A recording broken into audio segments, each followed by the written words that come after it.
dow no nulaaɗo wiiri ni e wajuhu mo nulaaɗo muyri o timmi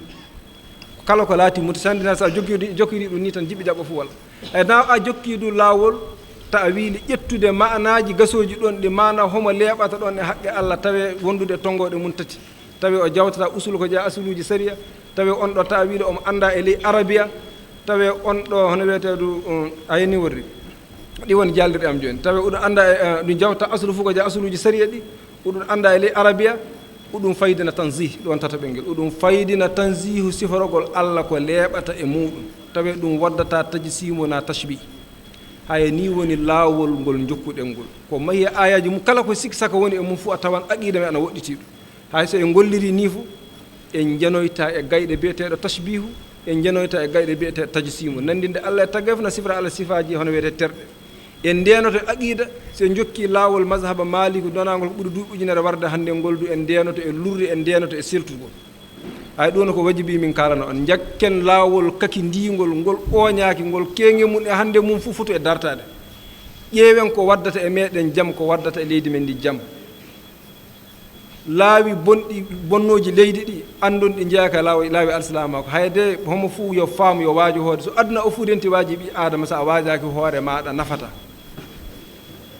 ayo homo fuu ana jiɗɗi e hoore muɗum hisudude yeeso Allah janngoto a wawa hisude yeeso Allah janngoto e ɗemgal nulaaɗo sallallahu alaihi wa sallam kina tawe alislama en kisi ga e junngo ma e ɗemgal ma almuslimu man salima almuslimuna min lisanihi wa yadihi alislama de mo alislama en kisi e ɗemgal muɗum e junngo muɗum hay hoto oɗo alislama ko lobbo woni e meɗen hannde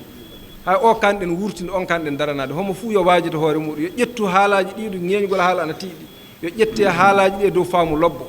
ayo ko laati hen boofi ko joppe nangue ko woɗi hen ko haza wa sallallahu ala sayyidina muhammad wa ala alihi wa sahbihi wa sallam taslima alhamdulillahi rabbil alamin alhamdulillahi rabbil alamin arrahmanir rahim maliki yawmiddin iyyaka na'budu wa iyyaka nasta'in اهدنا الصراط المستقيم صراط الذين أنعمت عليهم غير المغضوب عليهم ولا الضالين آمين اللهم صل على محمد وعلى آل محمد كما صليت على إبراهيم وعلى آل إبراهيم وبارك على محمد وعلى آل محمد كما باركت على إبراهيم وعلى آل إبراهيم في العالمين إنك حميد مجيد سبحان ربك رب العزة عما يصفون وسلام على المرسلين والحمد لله رب العالمين أما بعد والسلام عليكم ورحمة الله وبركاته أنسي رهير الله أنت لهير الله يا ربي أنا بتوكلوا على كابلا جلمنا وكمان بكم دمني منو يه organisation ke ambu poku wala mandon we barami gani baranyu mande mo ngoli mo wele kata dine family kanya jamana sigilo no tabolo min kakabni san wa hakew olu tabolo ko la nyina maya kam wala famuyala no ak mam malika tabolo yi oye here badi ambu poku wala mandon wala kosobe otma mela deli ala ka barka do toyna munuya ala bengi ala ka sinikena duma ala ka fanga duga barayna min fana ye mbla kana place la no yan almami anan korake Umar Baro amba faka wala mandon lujura bala ale de tunga kana kuma yan placina ho konsi ka bara do be no o lujura koso ayem bla ko ne kana kuma place la ne a donne amba be fakile mbakile ho kuma be demba kile inshallah taala otma amena walanda boliminka وكوكو مذهب مالكي أنا كمصادر المام مالك تقبلوا أني أبي دلوا تقبل يومنا بيانا عند دوين بولا أمبا فاميا فلو كافو دينه إسلامية دينه نايا فاميا كانيا أمي لافيا كوجو إسلامية دينه نانا فمين كوسو فلو أدم أدين كهيرة أدم أدين بلا جلين إسلامية درون تده إسلامية نانا أدم أدين بلا كهيرة كوسو هل مين إسلامية أنينا سلامة في إيكا كسيسكي إيكا هيركاي أو سلامة نانا أدا ما دينك هيرة دكوسو ورو القرآن بي سراموندا أنغا تاناي سران يفلاي كلام بي على باتو العبادات ويمونون دار على كولا أبولو كونسرني سران فلاناي adamadenya bɛɛ lajɛlen a b'o de kofɔ a bɛ siratigɛ de da ɲɛ nin ka ɲi i ma ɲɛnamaya kɔnɔna la nin to yen nin man ɲi i ma ɲɛnamaya kɔnɔna la ni mɔgɔ min tugur'o kɔ i bɛ ka ɲɛnamaya kɛ hɛrɛ kɔnɔna la misaliya la ni mɔgɔ min ye dulɔmi dabila i ye sigɛrɛti min dabila i ye jɛnɛya dabila i ye mɔgɔfaga dabila i ye suɲɛli dabila sariya ye nin bɛɛ fɔ n'i y'a kɛ i ka diɲɛlatigɛ bɛ ɲa nka an silamɛw alabato fanfɛla o b'a kɔnɔna la ani diɲɛ yɛrɛ fana dilanli b'a kɔnɔna la a fila de bɛ ɲɔgɔn fɛ o tuma silamɛya diinɛ a nana an bɛna faamuya k'a fɔ u b'a fɔ ko darajatul islam les dimensions de l'islam silamɛya darajaw a nana hadisa kɔnɔna la i bɛ kɛ silamɛ ye fɔlɔ n'i ka silamɛya ɲɛna i bɛ kɛ mumini ye ni muminiya ɲɛna i bɛ kɛ mɔgɔ ɲuman ye u b'a fɔ ko islam iman wa ihsan degré saba de don o tuma nin degré ninnu dɔnnibaga dɔ jateminɛ k'a la k'a analyser k'a lajɛ u ko n'a fɔra silamɛya dɔrɔn o bɛ min ko fɔ adamaden bɛ baara minnu kɛ al-islam ya'tani bi af'alil ibad af'alil mukallafin donc n'a fɔra silamɛya dɔrɔn o de kɔrɔ ko sariya adamaden bɛ acte minnu poser les actes juridiques i bɛ acte minnu poser silamɛya b'o de juger o tuma adamaden ka baaraw ye diɲɛlatigɛ kɔnɔna la i bɛ baara o baara kɛ kiirew de b'a la o tuma o ye silamɛya tilayɔrɔ fɔlɔ ye a tilayɔrɔ filanan o de ye imani ye o ye dusukun ka baara ye al-imanu huwa dawrul qalb silamɛya limaniya ye dusukun de ka baara ye dusukun de bɛ da la k'a fɔ ala bɛ yen a ka mɛlɛkɛw bɛ yen a ye kitabuw jigin a ye kiraw ci latigɛ bɛ yen sini lahara bɛ yen jɔsen 6 o tuma o ye dusukun de ka baara ye n'i dara ala la siɲɛ kelen i n'a bɛ sa o ye dusukun ka baara ye u ko alors n'a fɔra limaniya dɔrɔn o ye dusukun ka baara de ye o tɛ farikolo ka baara ye farikolo ka baara de ye silamɛ o de ye sariya ye o mana bɔ yen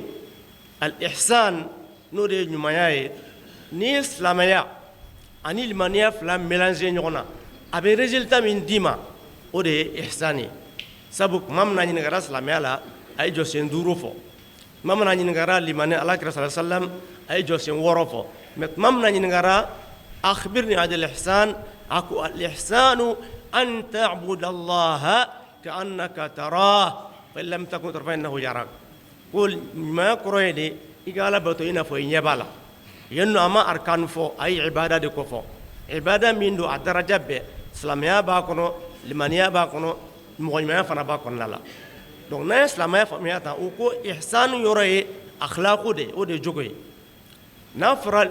islam o ye sariya ye n'a fɔra iman o ye aqida ye croyance n'a fɔra ihsan ɲumanya o kɔrɔ de ko akhlaq jogo mɔgɔ mɔgɔ bɛ se ka ala bato ka ɲa k'a kɛ k'a dafa k'a ɲɛdɔn k'a kɛ k'a ɲa i bɛ taa sɔrɔ o tigi b'a ka diinɛ dɔn danayamɔgɔ don a ka jogo ka ɲi ni mɔgɔ mɔgɔ jogo man ɲi a tɛ se ka ala bato ka ɲa o tuma nin de ye silamɛya tilayɔrɔba 3 ye ɔ tilayɔrɔ ninnu na an ko silamɛya o de kɔrɔ ko sariya dɔnnibaga minnu ye o ɲɛsin sariya ɲɛfɔli ma o de ye fiqhu dɔnbagaw ye alimami malik ani alimami tɔw bɛ don o yɔrɔ de la olu de bɛ sariya ɲɛfɔ dɔnnibaga minnu ɲɛsinna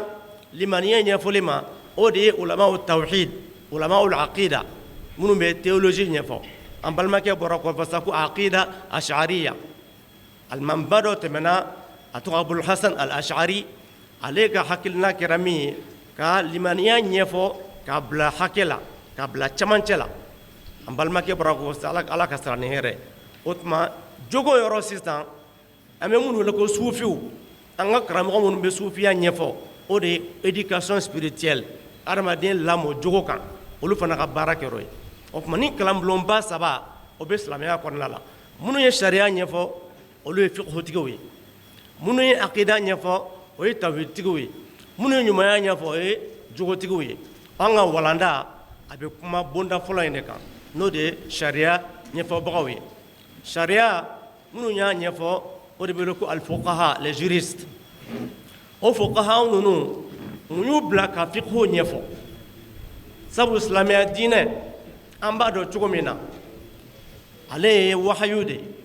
wahayu min don kuranɛ a jiginn'o kɔnɔna la ani alakira ka sunna sallallahu alaihi wasallam o tuma ala ka kumakan ani alakira ka kumakan ninnu bɛɛ de bɛ sariya ye kuranɛ bɛ fɛn fɔ k'a fara ɲɔgɔn kan a t'a walawala a tɛ détail di a b'a fɔ ye wa aqimu sala a ye seli jɔ mais seli fana ye jɔko 4 lansara ye jɔko 2 safo ye jɔko 4 fitiri ye 3 kuranɛ tɛ da maga o la ala kira ka baara a n'a ka hadisaw o de b'o kuranɛ a y'a walawala nin fɛn ninnu sisan n'i ye kuranɛ lajɛ ala tilebantiyaliw limaniya kumaw b'a kɔnɔna la o kuma minnu ye tawhidi ɲɛfɔ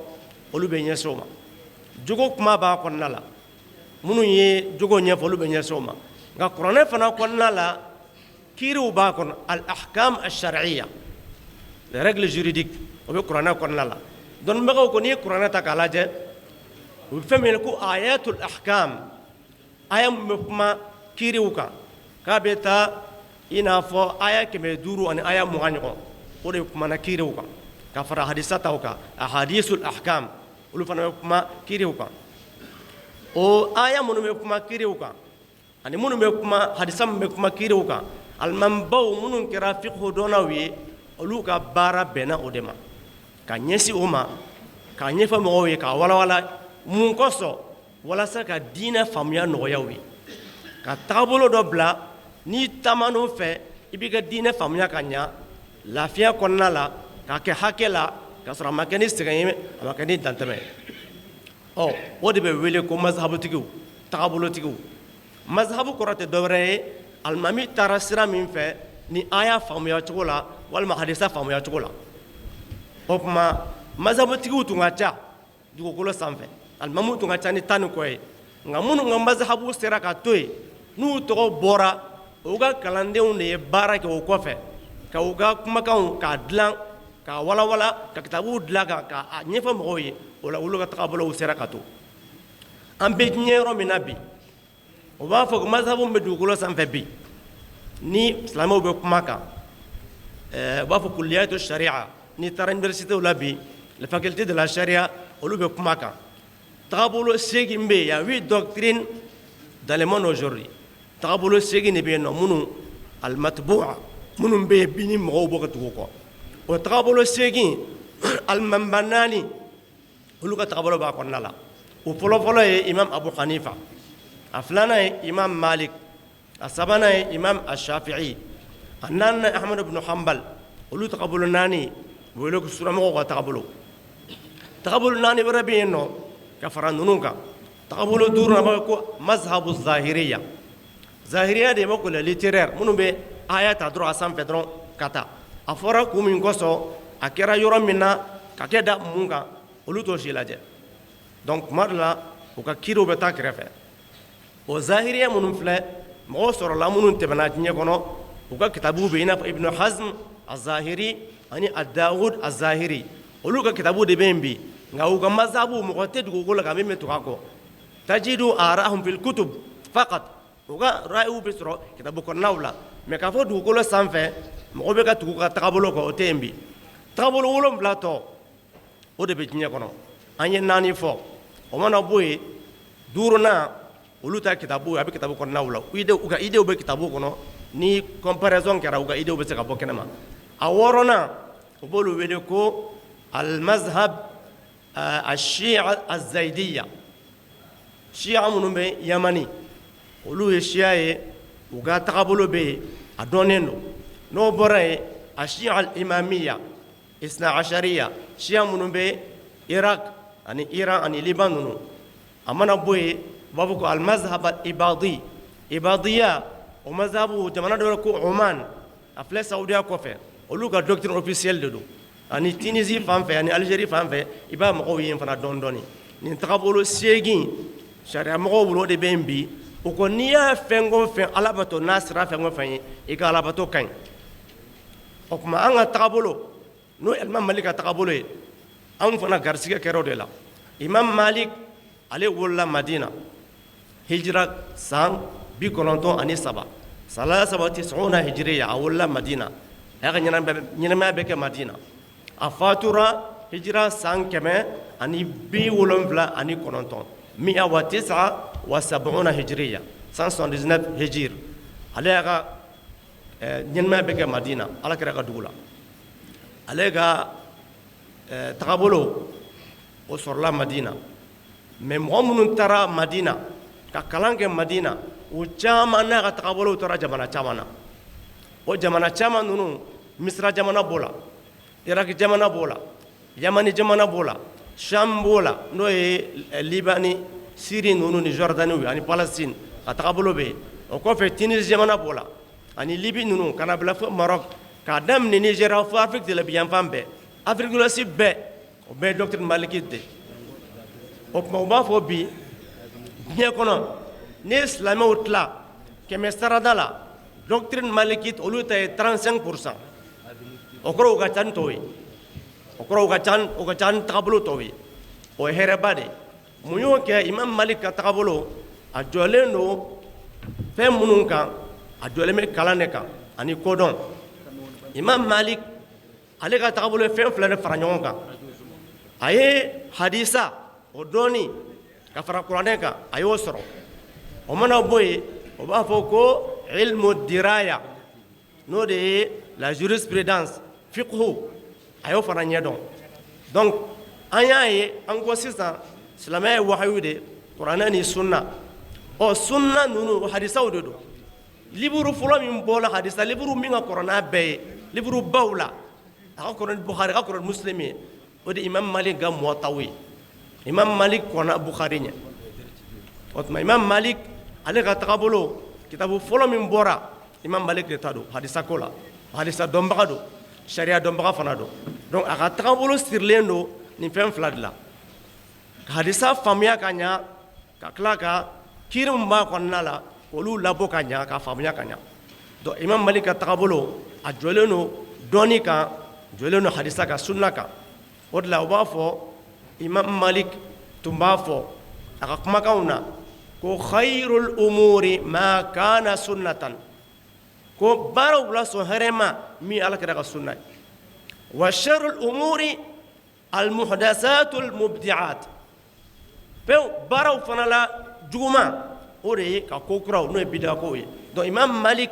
ni mɔgɔ min t'a dɔn e de b'a fɔ ko sunna mɔgɔ tɛ sinon imam malik ye sunna yɛrɛ yɛrɛ de siga foyi t'a la o tuma ale ka tagabolo o de bɛ an ka jamana ninnu kɔnɔ ka bana ɲɛ yɛlɛla silamɛya la o tagabolo in a jɔlen don kodɔn de kan a jɔlen don dɔnni kan an ka jamanaw balola basigi kɔnɔna la faamuya kɔnɔna la n'i kun taara mali fan o fan k'a daminɛ kɔrɔn fɛ fo tilebin a bɛɛ ye tagabolo kelen de tagabolo kelen n'o ye mazhab maliki ye ayiwa tawhidi fana fan fɛ akida ashariya o de b'u bɛɛ fana bolo ayiwa ani wiridikɛlaw n'o ye sufiw ye o tagabolo fana caman b'an fɛ yan o dɔ ye kadiriya ye o dɔ ye tijaniya ye olu de ka ca an fɛ yan kosɛbɛ kosɛbɛ o tuma an ka silamɛya jɔlen bɛ nin kulu saba de kan i ka sariya dɔn i ka akida dɔn i ka kɛ i ni ala bɛ ɲɔgɔn fɛ donc nin tagabolo in u ye nin de fara ɲɔgɔn kan ni an ka silamɛya sinsinnen b'a kan imam malik ale ka tagabolo in o de ye nana an fɛ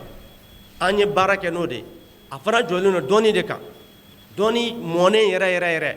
ni mɔgɔ min t'a dɔn i b'a fɔ ko a bɛ fiqhu dɔrɔn tɛ dɛ a jɔlen bɛ hadisa yɛrɛ fana kan o tuma o tagabolo min filɛ an y'o de sɔrɔ hɛrɛ de b'a kɔnɔna la an bɛ Maroc jamana min filɛ bi an y'a ye mɔgɔw bɛ taa formation na yen nɔ an ye foli min kɛ daminɛ la minnu ye nin baara in kɛ u ye baara ɲumanba de kɛ k'a essayer ka diinɛ lakurakuraya ka diinɛ la ɲɛnamaya ka mɔgɔw la faamuya donc u bɛ ka baara min kɛ nin kan ka fo ka féliciter kosɛbɛ kosɛbɛ yɛrɛ de sabu u bɛna mɔgɔw bila ka diinɛ faamuya ka ɲa walasa kuma caman ani farafarali ka dabila o tuma Maroc jamana filɛ olu binna ni ɲɔgɔn kɔnɔna la u bɔra a kalama k'a fɔ ko u ka diinɛ lakalani a bɛ ka segin kɔfɛ o de la kabini 2005 alimami formé Marokɛnw y'a daminɛ u y'a daminɛ Maroc yɛrɛ kɔnɔna la u ye san damadɔ k'a la min kɛ san 10 ɲɔgɔn u ye baara résultat u y'a sɔrɔ c'est encourageant o de la u ka sɔrɔ ka dayɛlɛli kɛ o ye jamana fɔlɔ min wele o ye Mali de Mali fɔlɔfɔlɔ de wele la Mali kɛra jamana fɔlɔfɔlɔ ye alimami 500 ka bila ka taa mun y'o kɛ o b'an ka tariko dɔn de k'a fɔ an ka jamana jɔlen don mazhab maliki de kan a jɔlen don kodɔn de kan olu ye baara min u hɛrɛ sɔrɔ a la u y'u bolo sama an ma wala san fana be hɛrɛ sɔrɔ a kɔnɔna la o tuma nin baara in an bɛ dugawu kɛ ala ka barika don a la ala ka sɛmɛntiya ala k'a kɛ kalanbulonbaw ye an ka denmisɛn kura minnu bɛ yen an bɛ ka min ɲɔgɔn kɛ Maroc dɛ an k'o ɲɔgɔn de k'an yɛrɛ fɛ yan ka formation k'an yɛrɛ a karamɔgɔw b'an bolo bi a ka ca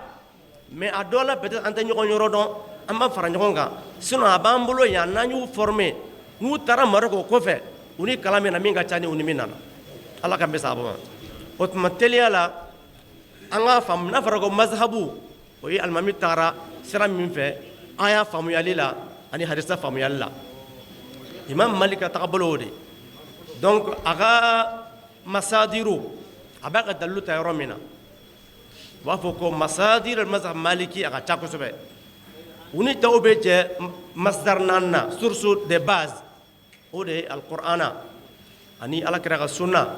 ani al-ijma' consensus ani al-qiyas analogie ni naani u ni kalanbulon tɔw bɛ ɲɔgɔn sɔrɔ nin na nka nin kɔfɛ fɛn dɔ b'aw ko al-masadir tabaiya les sources secondaires o bɛ sariya kɔnɔna la a bɛ taa fo source 11 kuranɛ ni sunna ni ijma'u ni analogie kɔfɛ a bɛ taa fo masdaru 11 o masdaru 11 ninnu i bɛ sɔrɔ alimami dɔw sɔnna yan ta ma dɔw ma sɔn yan fɛla ma mais imam Malik ka tagabolo ale ye min ta a kɔnɔna la u ka tagabolo fɔlɔfɔlɔ o tagabolo fɔlɔfɔlɔ kuranɛ kɔfɛ hadisa kɔfɛ consensus ijma kɔfɛ ani qiyasu o kɔfɛ o b'a fɔ ko amalu ahli madina madinakaw ka baara sabu imam Malik ale ye kunnadiya dɔ sɔrɔ tɔw m'o sɔrɔ ala kira ka dugu ale wolola yen de ala kira ka sahabaw o b'o ko jilu sahaba o de génération fɔlɔ ye minnu tugura la b'a fɔ ko at-tabi'iyun minnu la génération qui a suivi les compagnons o ye deuxième génération ye tabi'u tabi'in mun ye sahabaw ye minnu fana y'olu ye imam Malik bɛ don o de kɔnɔna la ale ye troisième génération de olu ka wagati de la sahabaw ye fiqhu min labɔ k'a kuma fɔ imam Malik ninnu de y'a kɛ kitabu ye ka sɛbɛnni k'a la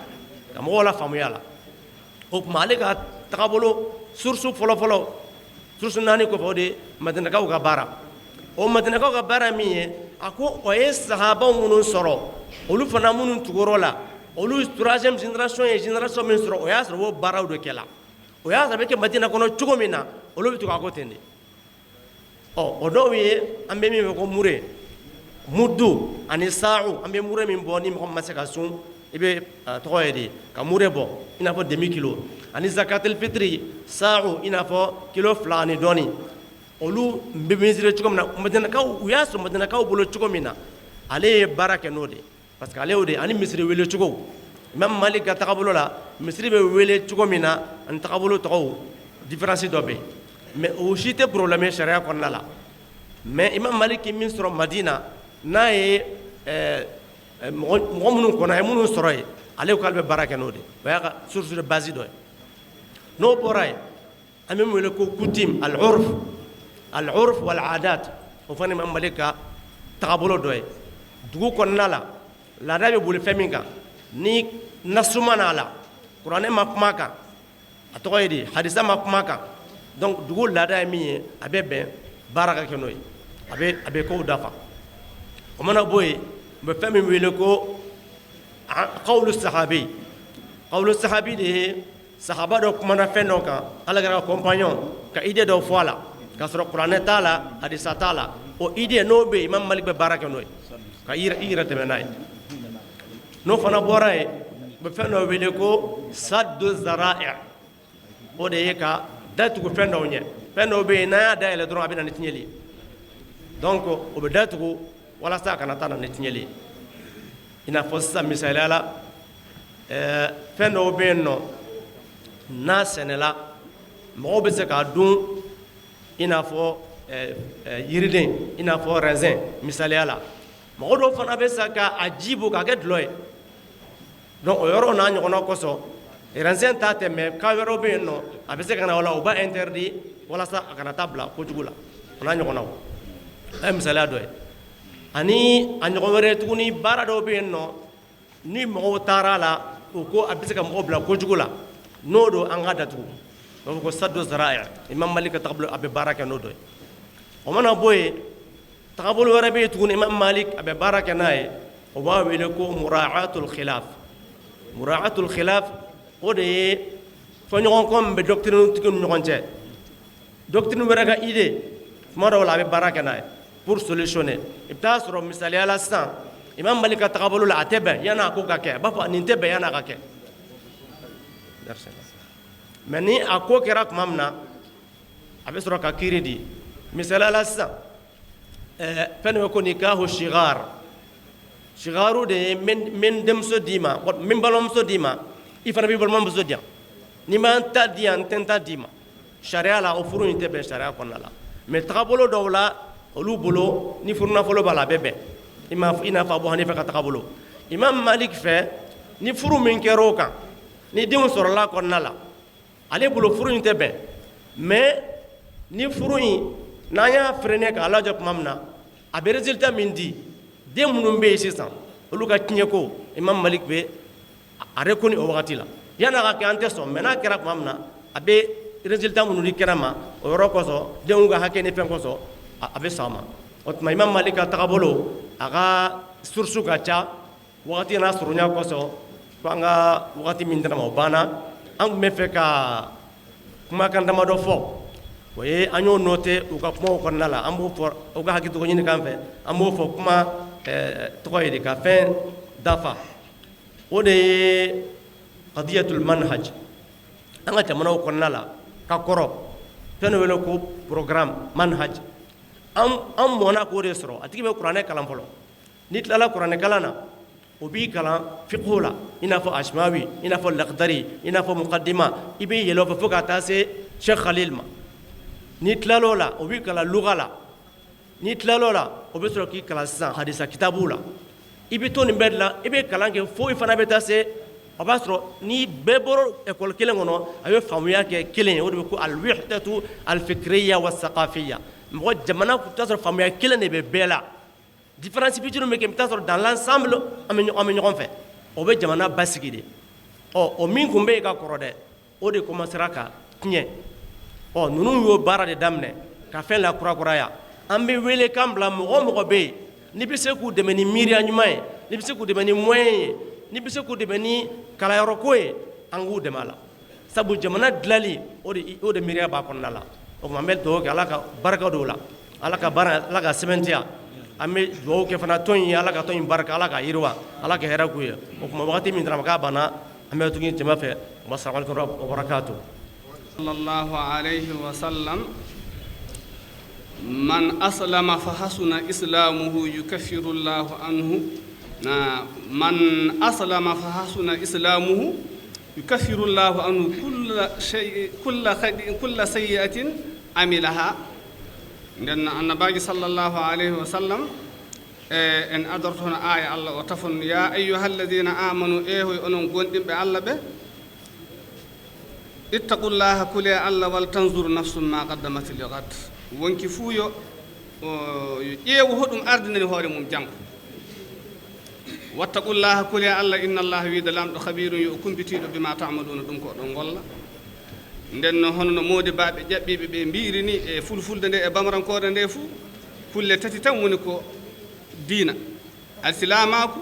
e imanaku e ihsanaku nden no gootel hen fuu won hen ardiɓe e muɗum e ley moodi baaɓe nden no ana e alsilamaku o ardiɓe muɗum jokka hono no ko alsilamaku lamdoto neɗɗankete gollu ɗum sel ɗum wi ɗum accu ɗum nden alsilamaku e golle terɗen hono mobbo oɗo wirini golle ko terɗe jamireɗa gollira ɗum julde en korkan e ko nen ma golle du ko wiya golla mbowlira e hunduko ma hono la ilaha illallah woni nden no imanaku ne e ɓernde woni hono no mobbo oɗo wiiri pecce jeegon ɗe nuyle imanaku e jeegom neɗɗo no wawi wiide la ilaha illallahu taw wala e ɓernde mum ka a wawa lekkitidde ɗum nden no islamako e ihsanaku e imanaku e ihsanaku nden no imanaku o hono gonɗinde Allah e nelaɗo mum e ñalande dargal nde e gonɗinde koddoroje ɗum so ana e ɓernde nde woyran luttude Allah so a golli luttal Allah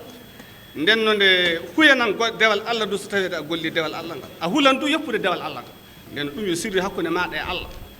hay nden no Isa naku du hono no mobbo o ɗo wirini ɗo woni toɓɓere nde suufiyankoɓe tawa kañum en goni hoore e muɗum hono no tawa ahkamuji ɗi yo modibaɓe mazhab ɓe goni hoore e muɗum nden andude ñawuji ɓernde ko Allah wi ɓernde nde woɗɗito ko woɗɗintinde ɗum e ɓernde nde kañum e andude jamiraɗi ɓernde ɗi yamira yambinoro hono yidde Allah e nelaɗo mo honno ibnu asirin ko wi khawfur rajul sabrun wa shukrun tawba zudun tawakkulu ridam mahabba wala ko woni suufiyanka ko so wana siforade ɗiɗo sifaji nden no kulol Allah e nefude aduna e yiɗude Allah e yarrade kiite jomiraɗo haya nden no kañum e jikkude e jomiraɗo nden no e jolle jeenayi ɗe Qur'an ɗa hebbini haala muɗum en wakkati fof na jomiraɗo wi wa ahsinu ngarɗine inna Allah yuhibbul muhsinin na jomiraɗo wi wasbiru cawre na waskuru jette wala ko dartete e ɓernde so wona siforade ɗiɗo sifaji suufiyanka ko wala toon goɗɗum so wona taw gollirɗo deftere Allah nde haqiqa tan nden no ka konnguli woɓɓe ana kaala ele suufiyanka ko taw hewta e faamu mbiya ɗum yo bonandana ɗum e kefera kono joni wiide joni masalan woɓɓe annani ɓe suufiyankoɓe mbi ndewrata Allah kañum en kulol yiite de kuyal aljanna de ko nandi e mum ƴeew deftere Allah nde jomiraɗo wi inna alladina hum min khashyati rabbihim mushfiqun walladina hum bi ayati rabbihim yuminun walladina hum bi rabbihim la yushrikun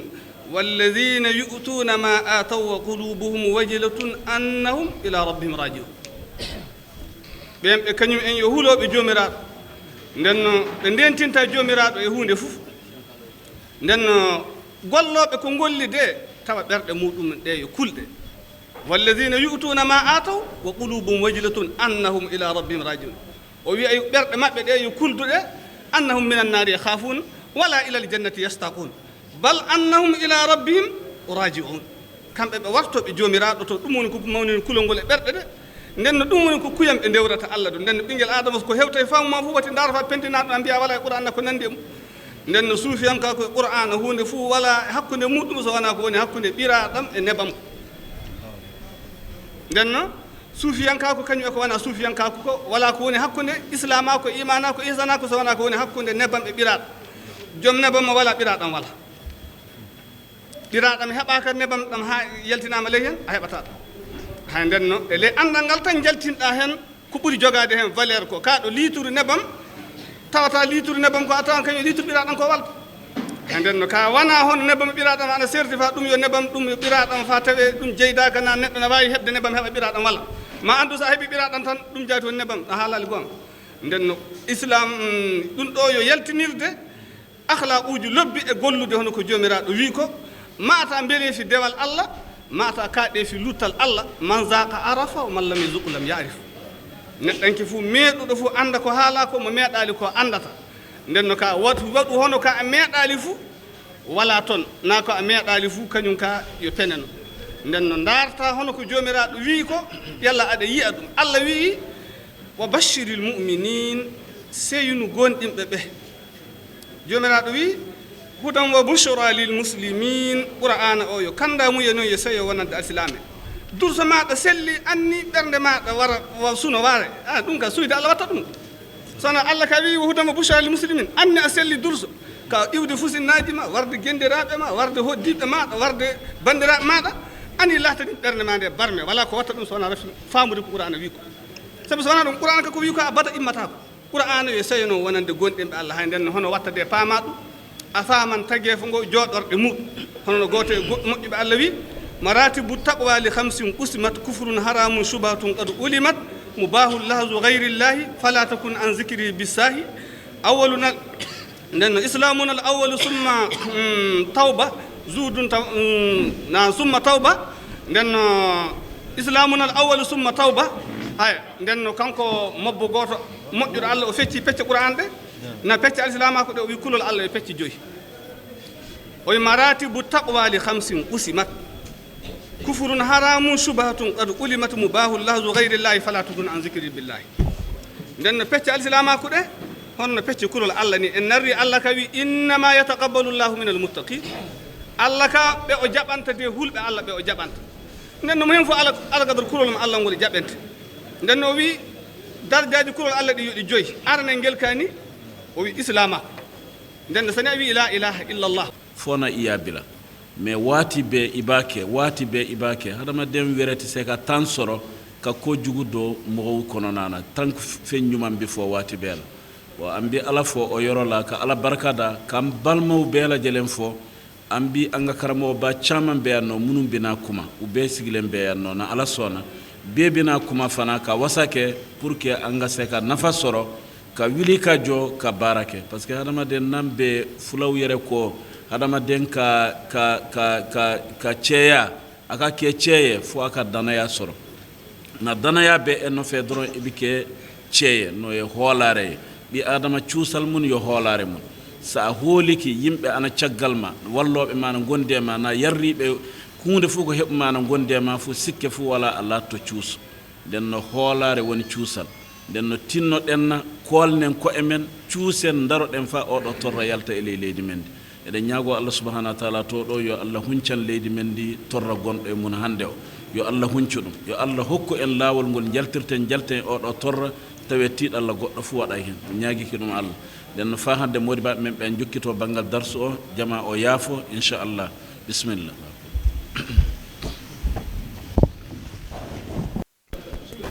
neno mazhab malik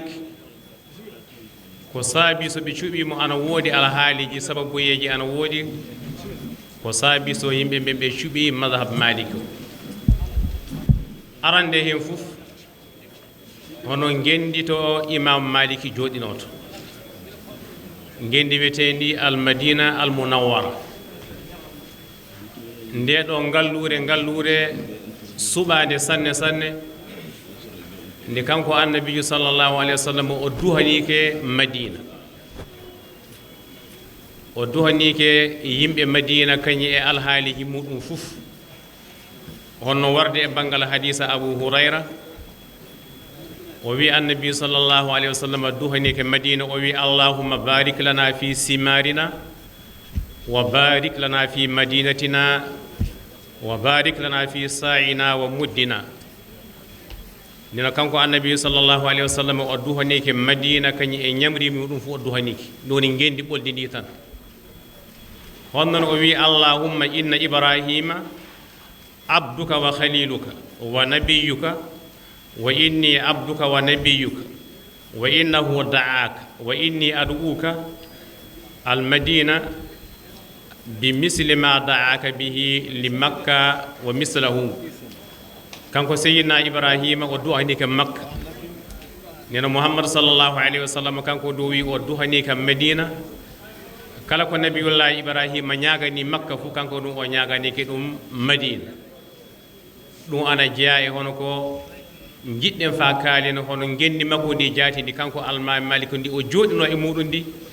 ndi jaati ndi subandi ndi hor mudum wala e gelde sabi bangal ulama on e be jeddondiri yalla makka buri moƴƴina yalla madina buri moƴƴude neno ko heewi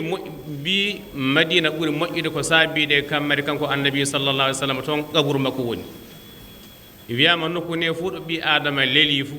bokal mudum gal manama don gal itta to bokal mangal itta fu sa mayi ton leltoda neno hewbe manama burni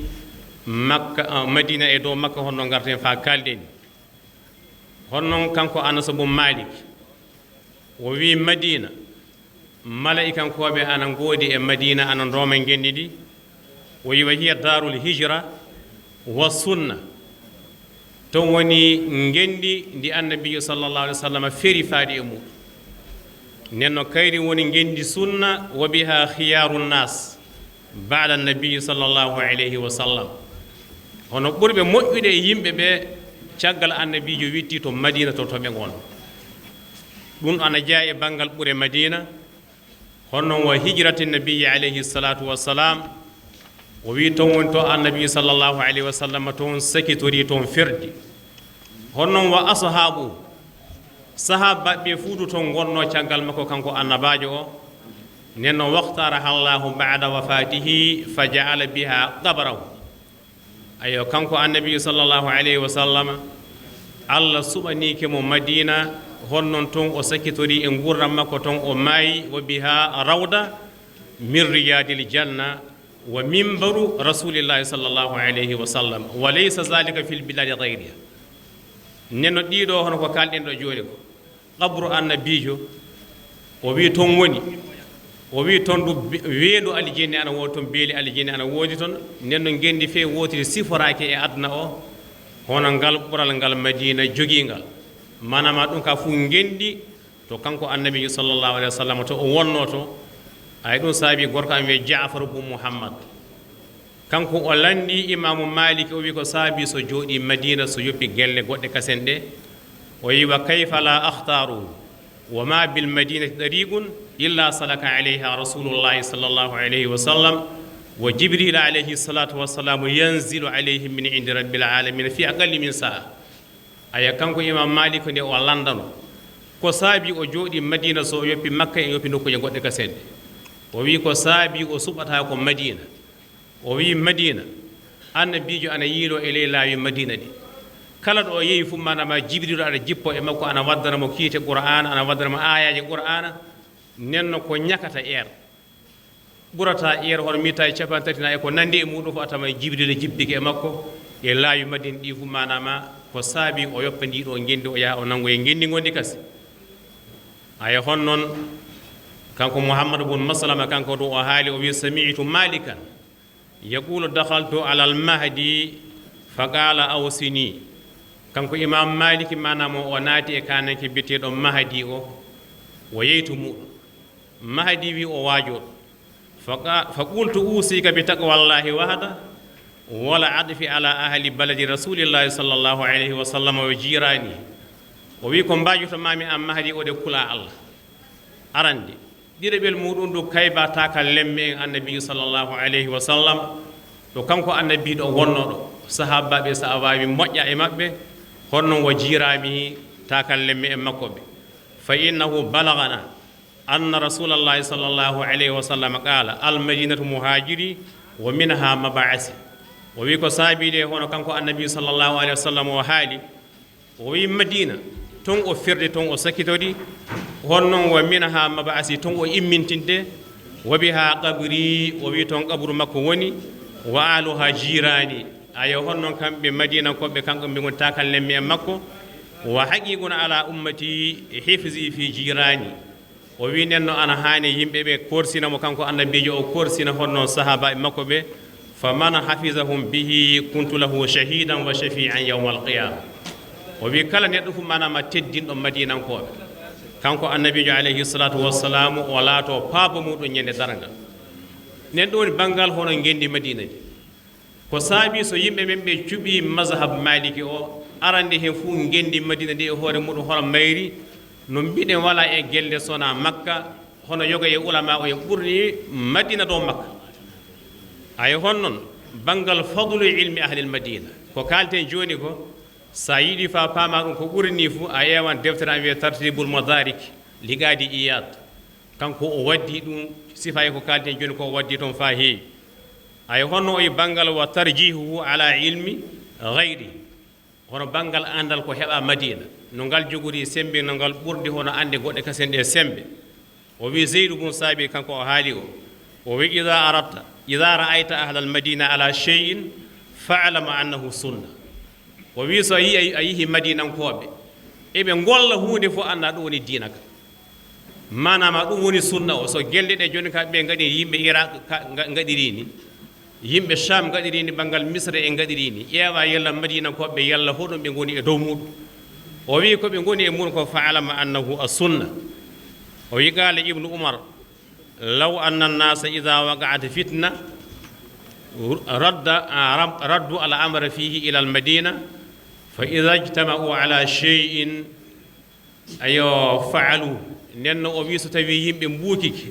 so tawi jama o jonka buuki e banggal diina ka o wi jama o ƴeewa ko madinankoɓe gonno e muɗum so tawi en birfintini to banggal ko madinankoɓe gollanno e muɗum fof en pamanno hunde yarata ko saabide kanko annabijo manama toon o sakkitori kamɓe wonnoɓe toon ɓe kamɓe ɓuri andude ko o sakkitori e banggal golleji ɗum saabi hono banggal golle madinankoɓe ana jeeya e nuyle mazhab maliko sa wari kamɓe madinankoɓe a wi annabijo wi nde ɗo hunde wi haali oɗo hadis a iwi leydi iraq e na leydi sham a wi ni annabijo wi kanko o ƴeewan madinankoɓe ko gollata ko so tawi ko kalɗa ko eko madinakoɓe ana jaada fuu o nanga so tawi ɗum yaadata fuu o jaɓata honno banggal zamanu cheikhu amadou so neɗɗo wari hamdallahi caggal cheikhu amadou iwi hen duuɓi ɗiɗi na duuɓi tati wari wi cheikhu amadou ni wurruno kamɓe yimɓe hamdallahi ne ɓe mbowa yirde mo noon ɓe jaɓata kanko du honno uure nenno ele honno kalɗen joni bangal hono andal madina ngal du hono mo wala e bangal ande honno fa joni bangal hono mazhab malik o hono jogade makko sembe fa o ɓura mazhabaji goɗɗi kasen ɗifgo ana jaayi hono ko mboɗi baɓe tuugi hadisa mo garten fa janggen joni oɗo hadisa wiyama imamu maliki woni ko o sappi ay ɗum woni hadisa homo hen hadisa mo kanko annabajo alayhi salatu wassalamu o haali pillaɗo e abi hurayra o wi yushiku an yadribu nnasu akbadal ibili fi talabil ilmi fala yajiduna aliman a'lama min alimi lmadina oɗo hadisa kanko annabajo sallllahu alayhi wa sallam o haali hadisa o wi yimɓe jaha e leydi ndi fof ana jiilo eɓe tewtaɗo ɓe janga kaɓe keɓata hono alime anduɗo fa foti hono alime madina o nenno e ley honno ƴewrani no yirani caggal annabiyu sallllahu alayhi wa sallam fe goto heɓaka waɗi madina duuɓi capanɗe jeego duuɓi malli heɓe ana jangguina e ley madina sona kanko imam maliki yiya ka ɗum mo yimɓe fof immani ɗum fulnani kañe e hirnani kañe e sahale ɓaleɗe fof jeehi to muɗum ana jangga sona kanko imam maliki hono makko waɗali caggal annabiyu sallllahu alayhi wa sallam hono makko darja waɗali toon e banggal du modi baɓe mawɓe ɓe garta fa kaali haala muɗum ɓe fuu ɓe mantimo kanko imam maliki nenno ɗoɗo hadisa ana e jeeya hono ko yimɓe dokkiri imam maliki banggal sembe hono mazhaba muɗum o nenno ɓe kolliti hono oɗo hadisa ana ommodira e kabaru maliki ay honno fa joni ɗiɗe ɓen ko saabi so yimɓe cuɓɓi banggal mazhab maliki ko cekkitorto ɗen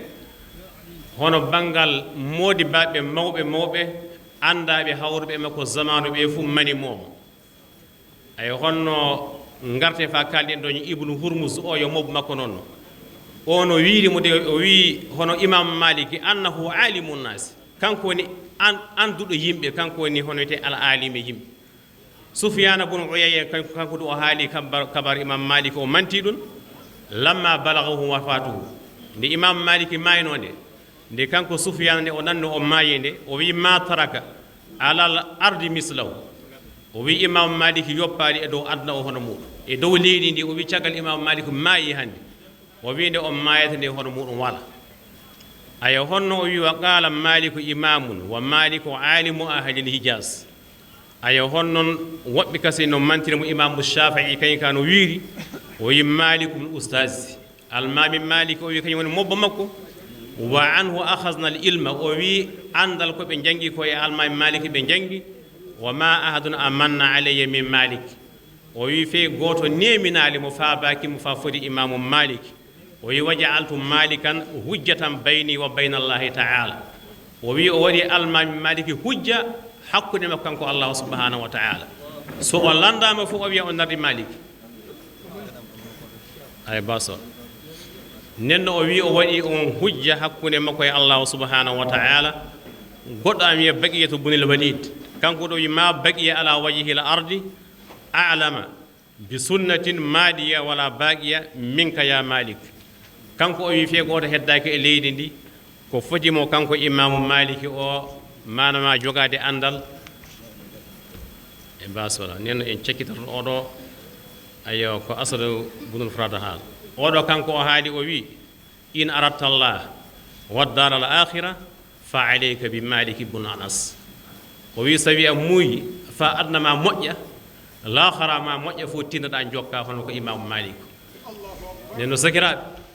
ɗum saabi enen du so mbiɗen en tinnoto e banggal mazhab o en jii mazahibuji ngari fa heewi sa wiyama mazhab maliki fou manam mo goɗɗi kasi ana goɗi ko wona mazhab maliki jonne enen kam mazhaba mo mammiraɓe meɗen e jatiraɓe meɗen janggi so jiiruɗen jang yo mazhab maliki o noon mazhaba bawɗo wurdede bawɗo wondede omo wawi wondude e mazhaba goɗɗo omo wawi wondude e keefeero fuu mo wawi wondude e muɗum kanko imamu mobbo mahmoudou sénégi honno o haaldi ni o haali banggal enen jande meɗen e jamde ko waddanta yimɓe fuu moƴƴere sabi banggal hono aqida ashariya o ele banggal aqida mo janggueten e defte meɗen o neɗɗo fuu pewto fulnangue so juula e gatta ɗum keefeero dagata ko mbiya jomum keefeero honnoon kambar neɗɗo waɗi junub o zeeni na o wujji na o jambiki so tawi o dattinali oɗo banggal mazhab banggal hono aqida ashariya o watta jomum o keefeero nen ɗum an saabu so yimɓe mbawa wondude mbawa wurdude nen honnoon banggal mazhab maliki o eɗen janga gila hono muqaddimatul izziya en ana dago jokkodira emo gotodirɗa mazhab ɗum fof ko waddata jaam e leydi noon neno sakiraɓe banggal mazhab maliki o e aqida ashari o e banggal suufiya hono junaydi o ɗi wonno e leydi meɗen ɗi woni ko janga so gollira so jam heɓa so deƴere heɓa nen ɗum saabi so jokkuɗen inchallah o jokkan yaade to hada wassalamu aleykum أعوذ بالله من الشيطان الرجيم بسم الله الرحمن الرحيم الحمد لله رب العالمين والصلاة والسلام على سيدنا ومولانا محمد أشرف الأنبياء والمرسلين وآله وصحبه الطيبين أجمعين والتابعين لهم بإحسان إلى يوم الدين رب اشرح لي صدري ويسر لي عمري واحلل عقدة من لساني يفقه قولي حضرات الإخوة السادة الكرام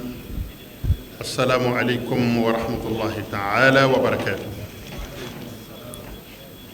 السلام من تغنين على فما في كبر الشيطان تورم كان زين على فما توي كدقوك عن السبب ما يعنقر مكو عشار الحكيم محمد المصطفى صلى الله عليه وسلم كسي كدقوك عجين زنموني كدقوك على كرسود السنموني نمبر لا مفل بركة كنبات شما أنا مسماي ajira alsalamu la garbu kay na ya nyene ngene nganya segu ba mananga kote ko ngunu te sanzoro ne jurute balma ka Cheikh Hamas Cissé ay ñozoro dine barakeneka tajammu al qiyadati ruhiyya tokola groupement de leaders spirituel musulman di mali tokola min la selis sigime dine tasra korokoka jemi be flawni kuntane nyonje ay nyongano ala jati kama o jey hukumu kono wala ale de yanyini be angan jija ka fara nyonga ni mbarayna nga ala ya shere kan ngene nani benema ka janyi fengile ndamado kabila mbi wele enve malila ya ko flaw alhamdulillah rabbil alamin ambe joro min do ula dine shidona na fara ko flaw ulama ubi fara nyonga kenedoka angalande umbi anjiginye ka fa ni nana ye ibi famu nyuma zoro dama de yato aywa garbu ke farala aywa ni mbara ngebaw ka angana seka fen fitini do don angara mako fe mimba nafa mimba njide anga dinena ka faraka alhamdulillah rabbil alamin garbu ke fana flamso dendo ne flamso dede ni flamso koroba do denye ko julle sise hamid ko yina islamo fe ka zamani ko yala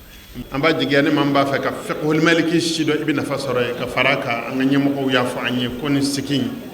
ko to koyde ko muttaqa ulama il madhhab al maliki wala o bena amma ajarani annana ya femembe qabila kunta la ko ni flaw ni nyonje a jessige me ala ko dama de ka asige me islamé tasra korode ka wala annana kanam fa nga fara nyonga mama nya ko nya fanye anga cheikh makhtar ba ka fona e fem ayim a chesri ka bara bele bado de ka ay bahsu bado de sebe ka ba fe ka malikum un anasika mazhabu usuluka ko na sira ka fitini mi fu al-islamu ye ko ne ka jo o fitini ka belisani sharh wal bayani ka nyefu al-islamu ye anga lugha mahalliya la nabi wel ko bamananga ayase ko ka fitini mi fu sa wa sara ndina kuma janya mbe fitini min var aka wode ye ka jira ambenga wala ne bay flade ne flam so korba do de sayyida julde sise alaka hinan al salam shula ka ni salamu fo ka do samama ambaji na mbena ka wode fe allah subhanahu wa ta'ala jati kama mal islamiyya bila mamma ko benendela jebe alamul islami bebi bele jele haminedo ambi segi chukudi ka sebe sirata kokura minnu nana don an ka silamɛya la n'a ye silamɛya fanga ban k'a barika ban ka dugawu jaabi dawutu an bɛ segin cogo di Makan yɛrɛ silamɛ ɲɛmɔgɔw bi la ma Makan jamana bɛ ka segin cogo de ɲini ka taa u laseli ma donc an bɛ Ala fo ka barika da silamɛya nana an ka jamana kan yan a natɔ yan Alakira sallallahu alaihi wasallam so du sirifi du Mukhtar Kunta ka du kundan du fila du de farala ɲɔgɔn kan ka silamɛya jiri turu yan Mali silamɛya kɔrɔlen la ne ko Sheikh Ahmadu Masina bɛɛ y'a dɔn ko a ye dawura min kɛ ayiwa silamɛya la a ka jɔyɔrɔ ye min ye silamɛya la n'i ye Muhamadu Abdulayi Sɔdu fɔ ayiwa alisilamuw ye Mali la yan bɛɛ b'a dɔn a jɔra jɔyɔrɔ min na Seyfullahi al-Masluul ala anakal kufar wal jababira a Sheikh Omar al-Fouti rahimahullah a jɔra jɔyɔrɔ min na mɔgɔw y'a dɔn tabaka ilimiya min kɔdonna kɔsa in na ni Mali yɛrɛ dugumakolo bilama an bɛ ka seli n'olu de dala ne ye an ka kitabu an bɛ ka kutubu minnu kalan olu de jɔra ɲɛ ka mɔgɔw kalan la alimamuw bɛ ka seli n'olu de ka fiqhu ye bi o tabaka ilimiya ulama'u minnu kun b'a la a bɛɛ faralen ɲɔgɔn kan filaw jɔra jɔyɔrɔ min na n'a dɔnna Thierno Omar Ngijɔlɔ Kane a jɔra jɔyɔrɔ min na Mali silamɛya taasira kɔrɔ to a la farafinna tilebiyafan Mali dugukolo kan yan alamu islami bɛɛ y'a seere Thierno Abubakar Baro Thierno Abdul Wahab ka mina Tombouctou kana Masina kana Segu yan an faw ni filaw jɛra anw ye sɛbɛnni ye filaw ka sɛbɛnni ye an faw ka kalanbulon kɔnɔ anw y'a dɔn ko filaya ye min ye an b'a dɔn o la n'a fɔra ko filaw bɛ fara ɲɔgɔn kan diinɛ tɔgɔ la an y'a dɔn ko sɛbɛ bɛ yen o de la ne kun nana ni papiye de ye bigi bɛ n bolo kaye bɛ n bolo k'a fɔra ko Thierno Omar Baro bɛna kuma yan k'a fɔra ko ulamaw rasikuna caman bɛna kuma yan ne fɛ olu ka musakɛraw min olu de fara ɲɔgɔn kan ka ayiwa tɔmɔni kɛ u nɔfɛ ka dɔ fara n ka dɔnni kan sini ma n ka segin n ka baara kɛ ka ɲɛ n nana o de kama ne karamɔgɔ Shabun Sagiru fila denmisɛn dɔ bɛ yan n karamɔgɔ don alhamdulilahi rabbil alamin bi n bɛ ka walada ta ayiwa ŋana minnu fɛ ale bɛ olu la Thierno Muaz Sɔ Thierno Ibrahima Sɔ a bɔra Misira jamana ka kɔsa in na a bɛ na ka bɔ Misira don min na denmisɛn sifin mais a ye fɛn dɔ to Misirakaw ka tarikhi la Misira tarikhi tɛ ɲinɛ a kɔ ila kiyami sa a fɔ ka taa dugumakolo de bɛ meleke fila don o la fo an ka hasidiya de dabila n'a ma hasidiya dabila ka ɲɔgɔn ka ɲuman fɔ diinɛ ti ɲɛ o la ne bɛ min ɲini a fɛ Ala n'a kira kama filaya segin bɛ min kan n'o ye ka diinɛ kala ka ɲɛ o kɔfɛ k'i sen bɔ diɲɛ ko la ka sigi so kɔnɔ k'i ɲɛsin Alahu subhanahu wa taala ma ka mujahada daminɛ ka sɔrɔ ka dugawu jaabi dayɛlɛ n'i ye min fɔ Ala ye Ala bɛ sɔn a ye to an k'an jija o kana ban ko in na n'o banna ko in na tiɲɛna Mali tun ye dugawu jaabi yɔrɔ de ye sous-région bɛɛ tun bɛ na Ala deli yan a don y'a sɔrɔ fila ŋanaw bɛ yan ni n'u ye ɲɔgɔn ye a banna n'u y'a f'u ye ko ne y'a fɔ Ala ye Ala bɛ sɔn a ye to an k'an jija o da ka yɛlɛ o b'anw de bolo a tɛ taasira kuratigi bolo yan ne y'a fɔ télé la lagosili tɛ o bɛ anw taasira kɔrɔbɔw de bolo a tɛ kuma kɔrɔfɔla bolo yan maa si tɛ kuma kɔrɔfɔla ye yan k'i b'a fɔ ko dugawu jaabi tigi kelen bɛ anw de yan dɔ y'a fɔ n ye o de ye n ka kuma laban ye dɔ y'a fɔ ne ye walahi a tigi tɛ fila ye n b'a lakali kɛ n disi gosi n'a ye diɲɛ yɔrɔ bɛɛ la ko Thierno Omar Ngijɔlɔ Kane banabaatɔ bɔra yan ka taa dɔgɔtɔrɔso la ayiwa Tunisi jamana kan walima Maghreb k'a ka dɔgɔtɔrɔso la ani arabu milliardaire dɔ de bɛnna ayiwa dɔgɔtɔrɔso kelen na san 30 a tɛ sɔnna a ye diɲɛ nafolo bɛɛ kɛ k'a yɛrɛ furakɛ a y'a ye fulakɛ ka ayiwa salle kɔnɔ mɔgɔw bɛ to ka don ka bɔ a ko nin bɛ sɔrɔ maaba ye a y'a den ka don ye ka taa ayiwa an karamɔgɔ sigilen sɔrɔ k'a fo foli kɔnɔna na a ye arabukan min mɛn da a y'a sɔrɔ arabukan ka tibi ni dɔnnibaa tɛ ma tɛ se ka nin fɔ a ko a ma k'a kɛra cogo di mun de nana ni ye yan a ko ne ma ŋɛnɛ de san 30 n tɛ sɔnna a ko sɔnna dama a ko ɲɛ ɲini Ala fɛ Ala ka sɔnɔ nɔgɔya i ye Ala ka sunɔgɔ nɔgɔya i ye dakuru ɲɛ kelen cɛ in bɔra o bɔ la yɔrɔnin min na ka taa ka salle kɔnɔ a tilenna ka sɔnna o don ka si ka sɔnna o don san 30 diɲɛ dɔgɔtɔrɔ bɛɛ y'a furakɛ Thierno Omar Ngijɔlɔ Kane ka dakuru ɲɛ kelen ɲa ɲini Ala fɛ Ala ka sunɔgɔ nɔgɔya i ye an kana sɔn nin ka ban ni waati cu koronnen don an bɛ kuma jɔ yan a ɲa ɲini Ala fɛ Ala k'a ka Ala ya kama nin baara in Ala k'a sabati nka n bɛna fɛn dɔ fɔ a ye Ala na kira kama Ala ye dɔrɔmɛ ye nɔgɔya maa minnu ye a ye nin baara in dɛmɛ lebu o lebu b'anw da sira kɔrɔmaw la Thierno Omar Ngijɔlɔ Kane ka kalanden milliardaire diɲɛ kɔnɔ maa t'a hakɛ dɔn Thierno Abubakar Baro ta bɛɛ ten Thierno ayiwa Abdul Wahab Sall ta bɛɛ ten Thierno Amadu Hɔrɔn Yoba ta bɛɛ ten ŋanaw ye baara daminɛ Ala ko baara a bɛ misikinaya kɛ de n'a mago jɔra 5000 na o 5000 sɔrɔli ye baara ye k'a sɔrɔ milliardaire de kɛ bɛ ka fa bɛɛ fa an ka kalandenw na ka taasira kɔrɔ dɛmɛ k'a dɔn nin ye ni karamɔgɔ ka taasira de ye Ala m'o fadenya de di taasira kɔrɔ nafolotigiw ma n ka Bamakɔ bɛɛ jɔ o de y'u ka hami ye a bɛ taa lahara k'a t'o la a to an ka sabali nin baara in man ka kɛ tan n kɛlen ni Ala la Ala ye barika min di filaw ma nafolo siyɛn bɛ filaw fɛ a man ka kɛ tan atanga yerdi da ni mago be ala la yerdi inni ani kan folo ay kuma musala hay ndabla direct saka barana ma fendi atanga fendi anga dina barake o de muna wana bi assalamu alaykum wa rahmatullah astaghfirullah alazim astaghfirullah alazim astaghfirullah alazim a'udhu billahi minash shaitanir rajim bismillahir rahmanir rahim اللهم صل على سيدنا محمد وآله وصحبه وسلم تسليما تشغل اوزغول ميد مولغول لان يو لان رينو اي سيدا اي يتود لان اي جولد اي نولا ko ngaraten fa kalende bala fu ko mbawde beydude e ko modi babbe kalata ko so wana joni ka ko waadere beydari e maayo fu buytata na ko tuttaade ɓeydaari e maayo fu ɓuytata ɗum woni ko ɓili en ko haalete ko fu modi baɓe kaali ka tinnoɗe so ɓi adama woɓɓe kiilimama aɗa wawi yiitude ko kiileɗa ko ka sa a yiili hoorema a yiitata a maayida e ko kiilɗa hoore maɗa ko ha koyne alsilami en tinnoɗen padi en kiil kohe meɗen haala belka golle bonɗo jomum jayri hoore mum biɗen alhamdu dendengal jettoje lillahi wodani lanɗo rabbil alamina marɗo taguefo nde lanɗo tagata en nde dawridari e neɗɗo fof so neɗɗo waɗi waɗani hoore muɗum so neɗɗo haali belka golli bonɗo waɗi hoore muɗum e muɗum wartata allah hokku en haalude ko moƴƴi e gollude ko moƴƴi hamdan yettore yu waafi ndena hiɓɓina ni'amahu nemaji makko wa yukaafi heƴa masidahu ɗum woni ɓeydegol makko kama yanbaghi yeruno ñeeñi nirtali jalali mangu wajihihi yeeso makko wali zaati makko wali asimi sabi wajihihi lugaare nde yeeso muradu gasata e allah yeeso zaati makko ɗum woni ko gasata e allah jonka ɗengal ngal tan mboofi so dogani luga wali asimi nennomo e mawɗum sulɗanihi laamu makko la ahasa wala fuu mooɓoowo sana u jettoje alayhi e joomiraɗo huwa kanko kama yeru asna nomo yettiri ala nafsihi e hoore makko fay gooto waawa nomo yettiri hoore makko ni heƴi wa asahadu miɗa seedo an eno ilahan dewreteɗo goonga laalaataki illallahu ko wona laanɗo ko rewete anni ɓuti rewoɓe toruji ana rewoɓe naange ana rewoɓe nayi ana rewoɓe kulle fu anni ɓuti ka fu nafata so wona allah tan woni ko ndewata nenno ɗum hooti ley ɓernde ha koyne homo hen fu tinno pati hiilu hoore muɗum yo laanɗo wallu en paamen hono ko allah tewti e meɗen ko so en paami ɗum golle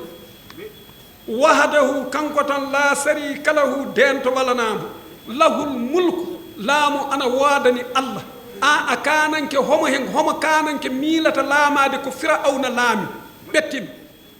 so wona bindol fay en nanta haala muɗum a ƴoññiraɗo tan so neɗɗo wiyan fa laamo fu tinno ñentina hono laamu mo waran sallay mo souleymane en dokka souleymane laamike duuɓi debe wondude e ɓural makko beeten fu pinaɗo ujunaji noogay dammulol cewngol ujunaji joyi ngeloba ujunaji joyi ujiri ɗum woni komo hirsata beeten fu ujunaji debe meeɗari mankude kanan komin wawi hirsude fay ñande kala fu ngeloba tawi uddeyaka kasu a kiila ta laamu hoɗi allah moƴƴi battane meɗen wona en paamirino bisimilla mbiɗen bisimilla lahu ndenka lahul mulku laamu ana woodani joomiraɗo walahul hamdu jettoje ana ngoodani joomiraɗo wa huwa joomiraɗo qadirun kanko woni bawɗo ala kulli shay'in kala hunde ko inda fuu so allah indama tan timmi pati daɗa hakkille maɗa hunde fuu allah watta allah wala ko ronki sahadatu seedagol muuji batun bajim binowol lil fawzi wonande ɗum woni fayda bisimilla bi ridwanuhu e yarramuya makko al akbaru mawɗo o bil husuli nenno mo wi e gassinde bisimilla ala khayri dunya ɗum woni e moƴƴere aduna fof wala akhirati e laakara so neɗɗo laatike alsilami fuu moƴƴere aduna e laakara fuu heɓama nde jiiɗa a heɓar ɗum fof ko mbiɗa alsilami ko a fen a gollaari ko alsilamako wi golla sa gollaari ko alsilamako wi gollani a heɓata a ƴoññiri hoore maɗa aduna sa maayi sa tinnaki laaɗɗa innal munafiqina fi daraki lasfali minan naari homo yen fu ƴeewa hoore muɗum yalla no golla ko janggi ko yo lanɗo hokku en a faami gollude ko jannguɗen ko en paamirino bisimilla mbiɗen aji daro ɓurɗum hande ndenkawa daafi atan duñƴitojul li jami wonande dendengal anwa noneji assarri torra wa asahadu miɗa seedo anna sayyidina wiide hooreje meɗen muhammad hey so wona nulaɗo allah tagata hunde fof eɗen paamira noon so hoto hen aliyu wihiide teddengal nulaɗo andatake ɗo aduna ɗo fehi wala funo watta wawa andede hoto hen woni to andeten teddengal nulaɗo ɗo raɓɓiɗi gande wonno wakkati o ana ɓilli so en dogi ɗum woni e nelaɓe ɓe fuu so en jotti ko moyen fuu wiyan wawa so en jottike nulaɗo wiya ana laha somo fewti allah mo ñaagui ka allah wiya mi jaɓi mi hokkimama ujunaji mallemre e sappo e tomontare maɗa nde wona famirino ɓe ka fuu naata gan gilli maɗa hunde fuu wala mo wiya allah ko dokkuɗa ko fanti weeli allah irtima e makko gilli allah ɓeydima e makko allah wiya sa a wi fanɗi haqiqa a faami ujunaji mallehemre e sappo ɗi goto fuu mi hokki ɗum ujunaji mallehemre e sappo hey mi haaɗari ɗum moodi ba e maɗa ɓe kala tawaɗo joddiɗo e maɓɓe fuu mi nanni ɗum alijanne hey mi haaɗarɗo ñanduɗo e maɓɓe fuu mi nanni ɗum alijanne hey mi haaɗarɗo fay tawdaɗo e maɓɓe bolol mi nanni ɗum alijanne ɓettoɗen nden dogane maliki saabi maliki woni ko joƴƴini so wona ɗum so en keddike ɗo tan en mbawa ɓettade nde wonno wakkati oɗo ɓilli mi haalni on pati gaddonmi joƴƴinoymi minita woy seeɗa irton dukkuro amin on mbarini fe kitane fu noddon min keɓata haalde kollen min guita min keɓata haalde komin jiɗi on mbari min ɗum wona hunde fe ɗum wona hunde gaddon yimɓe joƴƴinon ɗum minita woy seeɗa mbiyo sankiti inde yimɓe boni wala ko haala allah wallu wona eɗen pamani allah wallu bisimilla mbiɗen ɗum woni seyyidina hoorejo meɗen muhammad sallllahu alayhi wa sallam abduhu maccuɗo makko wa rasulahu nulaɗo makko seyyidi hoorejo al awwalina arandeɓe wal akhirina e sakitiɓe wa khatimul anbiya'i kanko woni cekita annabaji fuu biɗomo annabaji fuu caggal ko nulaɗo ɓetti ko weɗa caggal maɗa wal mursalina e nulaɓe almabuusu nelaɗo li kaffati nasi dendegal yimɓe fuu mo nelama e muɗum ajma ina dendegal maɓɓe ɗum ka takidu tan arsalahu nelimomo rabbul alamina bila huda ɗum woni e kande wa diinil haqqi e diina gonga diina nulaɗo ka kañum woni haqiqa sa yi ko selli toon tan anda an tan worti sikke fuu wala e muɗum hunde fuu ko ɗaayi wala e diina nulaɗo ka nde ɗaayi fuu an woni mo waɗari no wiyani ɗum ne yo lanɗo hokku en faamude ɗum e gollude ɗum fa fata bihi o udditiri e diina ka ɓuluban ɓerɗe hulafa ɗum woni a faami collidiɗe wo uyunan e guite ya bunɗe saabi gonɗo e kefera ka kañum ka collidiɗe yiyata anda hunde fuu kanko waddi somo udditimo ɓami annora alsilamaku mo weedi e ɓerɗe ɗe ɓerɗe ɗe nuuri hunde fuu heɓa yo lanɗo hokku en faamude ko woni alsilamaku so en paami du yo lanɗo hokku en nangude bisimilla wa isande wa asanan ɗum woni e noppi summan paaɗuɗe ɗi nanata hunde fof sabi so wiyama noon fof nande fa nawtoro ko kalten joni ko heferɓen nanno ka nafata ɗum alsilami nanata so waajitoro ɗum so ɗum nafa ɗum aduna e laakara ɗum ne yo lanɗo hokku en nawtorade sallllahu alayhi wa alihi bisimilla aɗɗayibina aɗɗahirina laaɓuɓe wa asabihi ɗum woni e sahaba e makko wa tabi'ihim e jokkuɓe e maɓɓe ɗum woni sahabaɓe jokkuɓe e muɗum bi ihsanin ngarɗingol ila yawmi diini fa ñalowma dargal yo lanɗo hokku en jokkude e maɓɓe bisimilla haye joni fuu jottiɗen toɓɓere ɗo naatete so ɓi adama tawama mo heɓi mo immike mo tawi hoore makko e mazhabi maliki woni komo woni moƴƴere fuu mo heɓi eɗen paamirano gila immimi yitira am meeɗaari yiide bindol ɓakowol Maliki mi yaari bindol fungol jiimi jettowol Maliki ko mbiɗa oɗo yetti Maliki fu sa yeehi bindol gongol ngol a wiyatno o andamo fey o ɓuri andudemo se enen ni en immike en tawi ɗum woni ko tawɗen mawɓe meɗen e muɗum haala fu en ngala so wona yettude lanɗo de yo lanɗo fammi en ko mo wonno e muɗum ko keɓen nangge sa nani wiyama Maliki koɗi hen Maliki teddiri jokkude e makko nulaɗo wona hono hunde wonden paamen du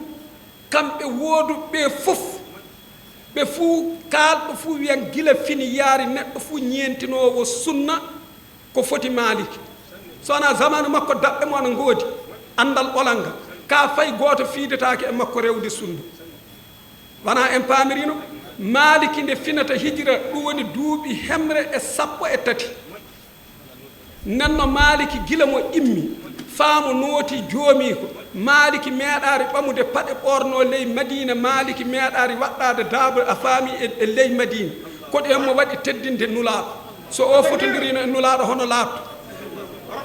Maliki gila mo fini fa Maliki nooti joomi muɗum jamma fuu Maliki hoyɗa yi nulaaɗo enen wonɓe ɗo ɓe homo en fuu kañum ɓuri andude hoore muɗum made koyɗa nulaaɗo neɗɗo tawe mobbo ñalla ana jooɗi ana janngina hiira ronka fuu ko hoyɗa so wona an paranti fay a hoyta noddinoo ɗum koto o moodi ba ko anda gasar tan Maliki ka jamma fuu nulaaɗo hoyɗata enen ne jooni ko ɓuri jaalade fof an paranti en koyɗete enen ɗum sulŋinaari e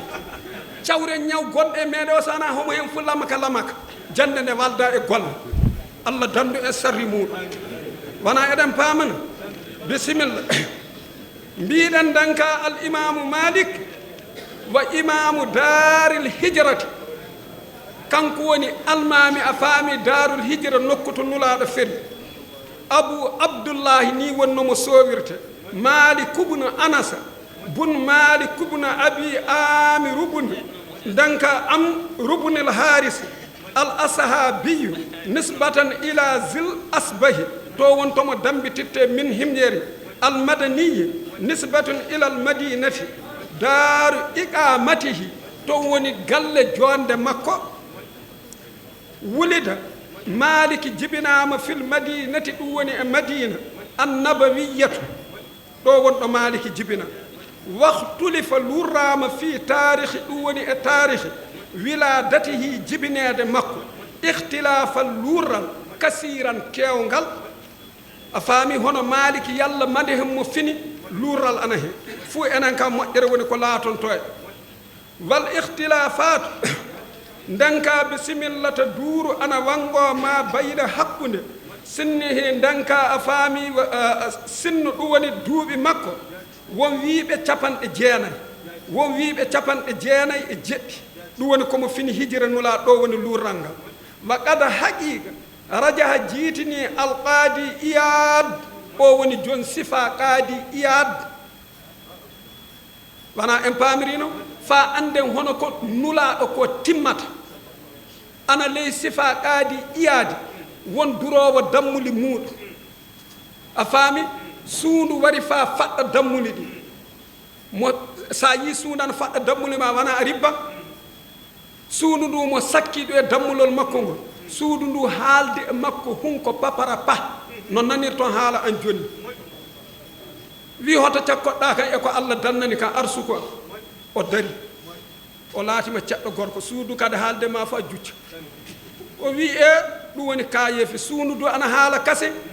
moy ɗum ka haynakino ko maɗa ko ɓuri haynade mo yalla hoɗi mo wi an aɗa dariɗo aɗa jokki e nduuñu aduna nulaɗa anni to kañum e heeferɓe ana kaɓa ko gattaɗo on dari moy yalla nenna daabaji an ɗi homo haybanta ka moy ya min haybata moy hoto nulaɗo woni moy ewɗeto kaaƴe nde jawtuɗa ɗum fa tan toon nulaɗo ana haaɓe ndem mo yeehi somo haɓoyi mo walloye diina nulaɗo mo warti mo tawi ɗon suunu ndu ana hayba gotol iwari jon sifa yaɓɓadi iyadi fuu ya ƴeewoy ɗum woni ko mbimi so on gaddi tan nde min mbi fa min celta seeɗa fuu dañat ɗo min jorkiti min keɓata haalde irto guini guini amin nulaɗo yettatake ko Maliki famatake a faami allah wallu en tan bisimilla jehi wona eɗen paama anna wiladatahu wiide jibinede makko kanata laatike sanata hitande 93 ɗum woni mallihemre e 13 ngol ɓuri ɗi fuu sembe keddiɗi kasen ɗi fuɗɗiilaaji hayso nokku qaala o wi wal asharu ɓurɗu lollude fima ruwiya min zalika qawlu yahya bun bukayr anna mawlidahu sanata 93 min al hijra ay ko mbine ɗen ko tan on wartiri duuɓi mallihemre e 13 hijra nulaaɗo nde wonde maliki fini wa sahha selli haha l qawla alzahabi wa sahha sellini haha l qawla ngol ɗo konngol alzahabiyu danka bi qawlihi konngol makko mawlidu malikin alal asahi e konngol ɓurngol sellude fi sanati 93 ama hay ɗo ka en fu ngaren kase mette ɗe ko yiɗa iwde aduna fuu poti wara aduna so en mbihi maliki fini ko ɗalaari nulaaɗo ɗalata maliki haye hoto woni to natte hono maliki iwri aduna ana naawa en fuu ka en fo eɗen jooɗi eɗen doomi ɗum woni mawti anas khadimi rasulillahi sallllahu alayhi wa sallam hitande nde anasa ɗum woni khadimi nulaaɗo o ndemo iwi e aduna nde ley nden hitande woni ko maliki fini anasa kañum iwi e aduna ko mawni witti maliki du wari kañum du mawɗo fay so fiidetaake e makko sabi kulle yogaji anton so wona paami so anasa indama fuu haala maliki wala to ene e teddinde maliki fuu hoto woni to paameten ɗum mo aawiya e ley kamɓe sahabaɓe mo aawiya wona jettaɗo e maɓɓe eɓe ɓaka ɓe sabi mo aawiya kañum e umaru meeɗino haaldude umaru felimo wi mo aawiya an ko woni aɗa jokki kulle daguiɗe aɗa waɗa ɗum mo duki moye umaru hey sell ande ko allah dannani min ko min kaɗata yonkiji amen ɗi mi taƴorɗo yonki amen kiidu fotta min fa nanna min eko allah harminani min ko kamɓe mbawi duddude umaru sahabajo a faami kanko mo aawiya mo sahabajo enen kunɗe maliki en ngala to saka kunɗe meɗen en jonno ko winda fuu wajibi haalete wona faamirino nenno ko kamɓe hulafa en ɓe ɓetti ko iwde nden fa wara ɗo gonɗen jooɗi wala fuu ardiɗo alsilamako so moƴƴini ko foti mi haalantama ɗum woni umaru bun abdul asis so wallandiɗo mo wi yalla umaru bun abdul asis kañum emo aawi emo mbiɗen ɓakaɗo to yalla homo ɓuri momo landi o wi hof a anda teddengal sahabaɓe o wi mi hunorike mangu joomiraɗo ɗo puccumo aawi e ɓettori colla muɗum ujunere hono umaru bun abdul asis fotaɗo faamen de wona faamirino nenno umaru bun abdul asis o ana hecci ɗum woni maliki en paamen taf kaɓe fuu ɓe taabi nenno umaru bun abdul asis mbiɗen gila hulafa en ɓe iwi he potuɗomo zuhudu warari taf e aduna o tama so isa jippike de fay goto pot tampina hoore mum wona en paamirino oni so wiyama hono muɗum ujunere fotaɗo puccu sahabaji mo wona jettaɗo e sahabaɓe ɓe pota colla puccu muɗum ko anduɗen ko wiyete sahabaɓe hay en andi ɗum kanko anasa mo mbiɗen joni omo jettaɗo e ley sahabaɓe en mbihi hitande ndemo iwi nde nden hitande woni ko maliki fini hay en paami joni so en mbi ko mawni iwi fuu fay so maliki ana teddi e meɗen ko wari ko eɗa andi ko wari wawa ka fiidede e makko ɗum so wona pininen sabi kanko anasa bun malik o waɗi duuɓi 10 omo gollana nulaaɗo fa paamen nulaaɗo ana weeli baaldo nulaaɗo meeɗaari wiidemo ko saabi a gollaari huunde maani nulaaɗo meeɗaari wiidemo ko saabi so gaɗɗa huunde maani nulaaɗo e moƴƴude gikku fuu en anndi kanko du omo waaldo yo laanɗo hokku en waaldude e yimɓe waaldotooɓe wona en paamirino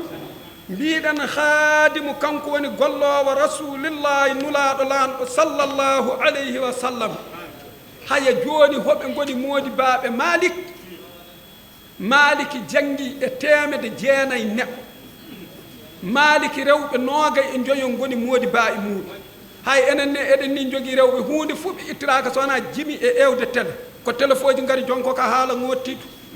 a wiyan ɓe ngala e jande nde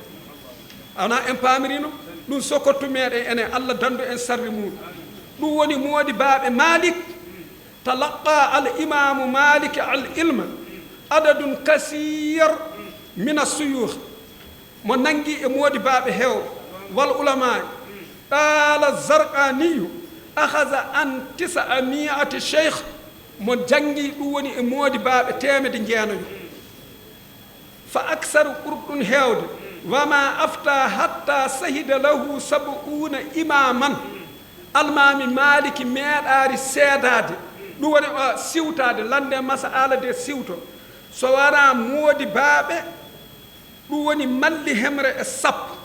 ceedanimo wi Maliki landol fof gargol notoɗa aɗa andi ɗo mo heɓiri ɗum debbo lootanno debbo maayɗo so debbo o yetti teddengal debbo maayɗo hono momo lootata o so junngo makko takki moodi baaɓe lurri ndulle andude fuu no waɗata ɓe mbi calɗi maayɗo o tacce sabi o guurɗo poti calɗi muɗum ñakkini ɓe mbi kanko mo maayɗo wala komo waɗi junngo guurɗo o ya taƴete moodi baaɓe donki pilki e kuriyaji fuu tawi yaata so melle goɗɗi fuu moƴƴuki Allah woni ko gollata bindi hono ni ana welide ka moƴƴuki wawata hunde fof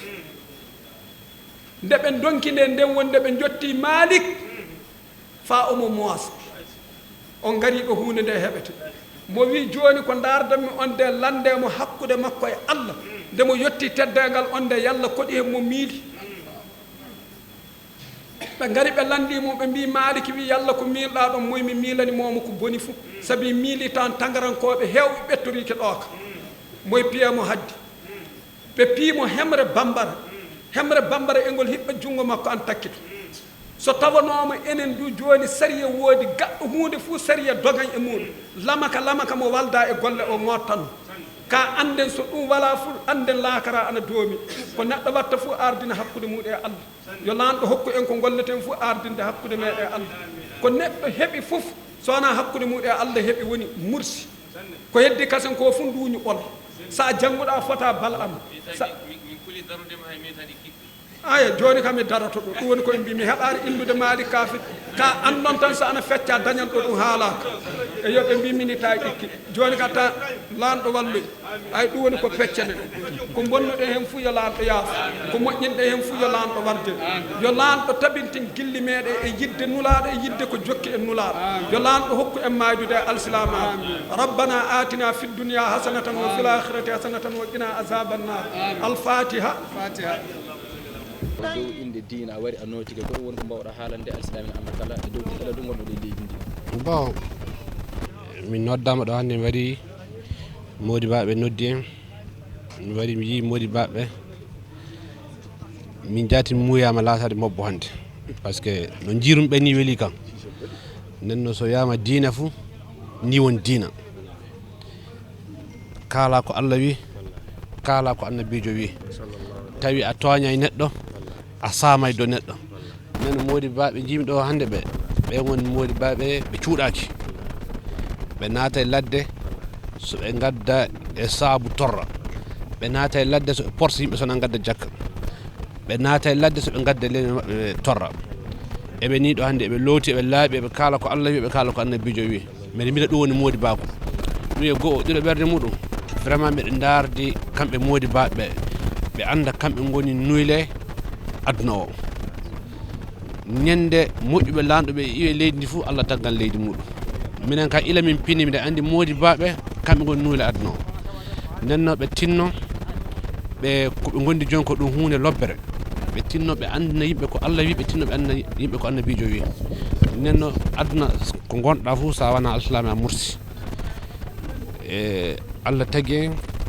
kañ tagui sahabaɓe kañ tagui annabaɓe hunde fof wonko Allah waɗi so ardini goɗɗo ɗum waɗi somo waddi annabaɓe fa kalna en ko woni e diina ko an jande wurni komi haalan tiiɗen kan sanne vraiment Mody Baɓe jini ɗo kam mi huuyi ɗum teddi han ɗum faydi han min jaati somi ronkani so Allah wa moƴƴi mi laato mobbo jaati